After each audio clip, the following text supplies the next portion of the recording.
What's up, YouTube? So today's topic, I'm going to talk about the cycles of how trauma plays out within the average human being, within the average person when it comes to generational trauma, and how this society is a problem of it. I'm also going to talk about the spiritual sides of it. So let's get to it. So what creates trauma? So what creates trauma is experiences, right? What creates experiences is this human experience. What's part of this human experience? The society / this world we're living in. What's a part of this world and this society we're living in is this fucking timeline we're in, right?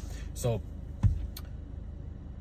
in this timeline, we're still dealing with a lot of world corruption.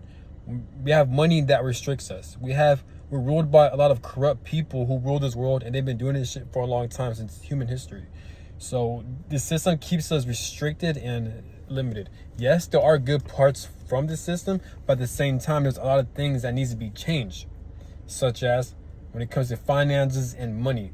That controls a lot of people's lives to where they're forced to do things they don't want to do, but they have to do it out of survival, such as paying the bills, because we get charged for everything. We get charged for water, food, shelter, clothing, a lot of shit. For the electric bill, the phone bill, car bill, a lot of this unnecessary shit. So we get charged because of bills.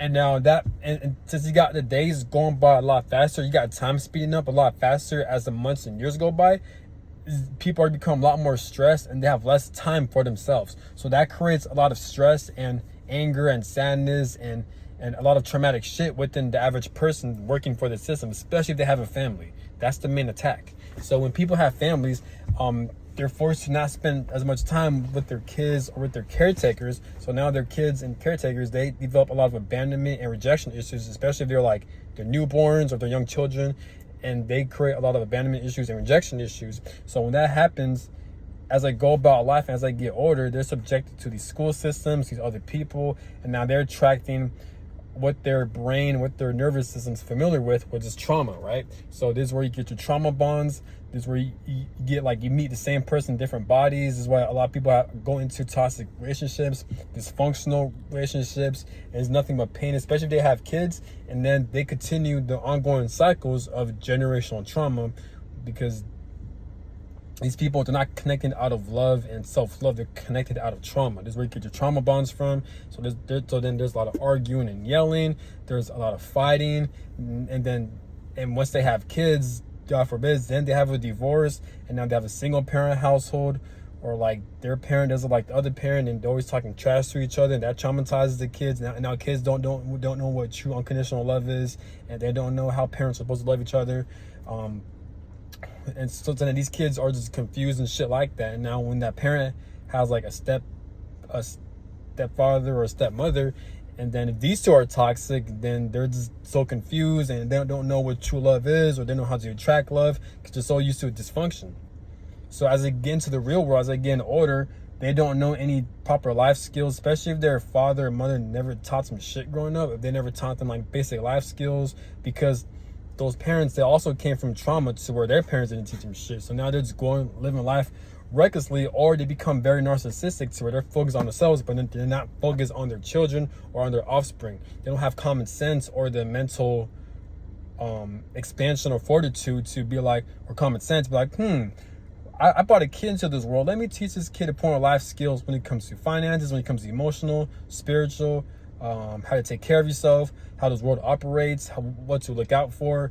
The father and the mother, is their job to do that, and they do it in their own different ways, but they don't teach that. So when that happens, they fail their kids, and when these kids grow older, they repeat the same cycle. Now they have kids, and then they do the same shit pretty much. This is where you get your generational trauma. I will go more into detail. There's more information that goes into more detail, but I just don't feel like doing all that.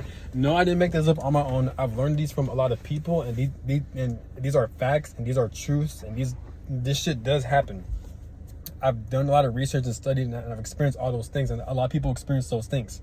It's a real thing.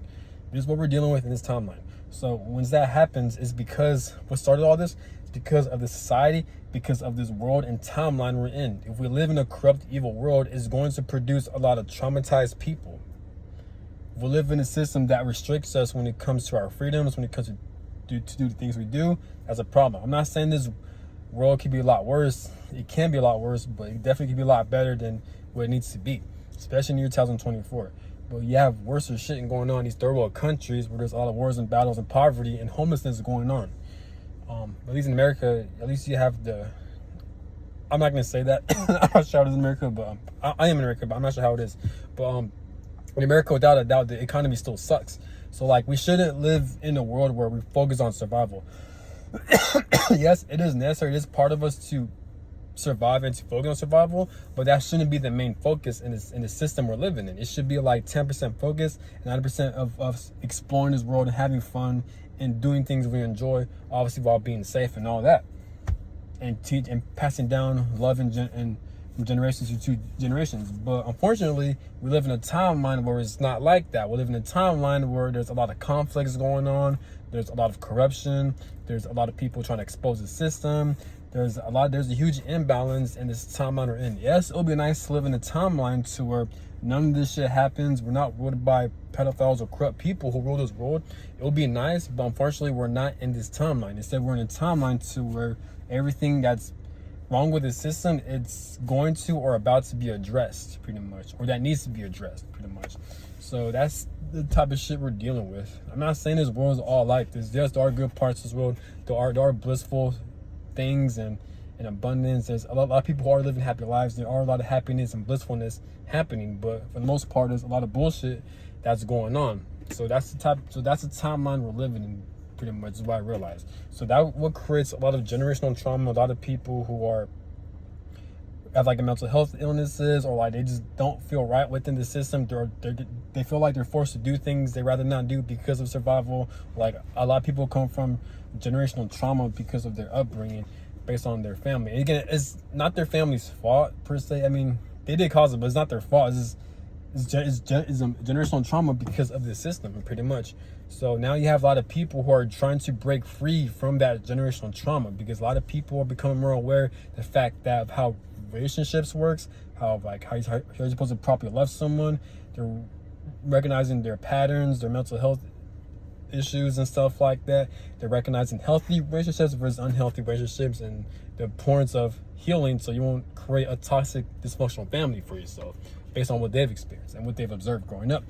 Because of social media and the information we have right now, thanks to them. Not saying social media is perfect, but at least there's information out there to where people are becoming more aware. So when that happens, now people are trying to do the healing work and trying to focus on themselves.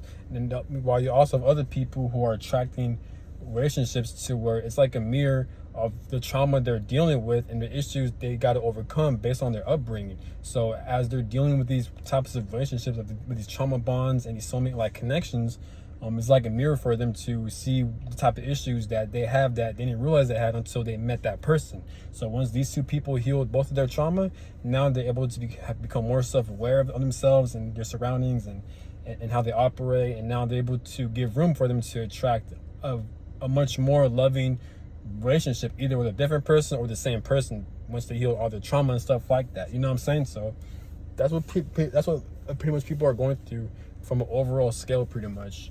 So but trauma does control your life and does dictate your life. It does dictate your relationships, your life cycles, and no, we didn't choose to experience this. We didn't ask for this, but it was forced upon us, unfortunately, because this is how this human experience is.